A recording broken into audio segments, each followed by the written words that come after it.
আসসালামু আলাইকুম দেশ ও সৌদি আরব প্রবাসী ভাইরা কেমন আছেন? আশা করি ভালো আছেন। আপনাদের মাঝে আরএস ট্রাভেলস এর পক্ষ থেকে আমি এমডি রিয়াজ ভাই জানাচ্ছি স্বাগতম ও শুভেচ্ছা।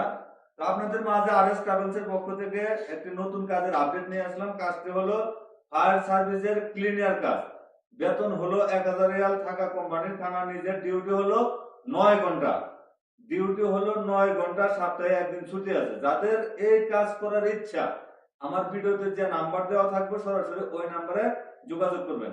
100% এক সপ্তাহের ভিতরে কাফেলা করে নেওয়া হবে। এক সপ্তাহের ভিতরে 100% কাফেলা করে নেওয়া হবে। যাদের কাজ ও কাফেলার প্রয়োজন যোগাযোগ করবেন। এমনকি বাংলাদেশ থেকে যারা নতুন ভিসায় সৌদি আরবে আসতে চাচ্ছেন তাদের উদ্দেশ্যে বলতেছি, অনেকে আসতে পারতেছেন না, অনেকে ভালো ভিসা পাচ্ছেন না। তাই আপনারা যে যে কাজে আসবেন আমি সেই কাজে নিয়ে আসবো। আমার ভিডিওতে যে নাম্বার দেওয়া থাকবে সরাসরি ওই নাম্বারে যোগাযোগ করবেন। অল্প দিনে অল্প সময়ে আপনাদেরকে নিয়ে আসবো। সবাই ভালো থাকবেন। আসসালামু আলাইকুম।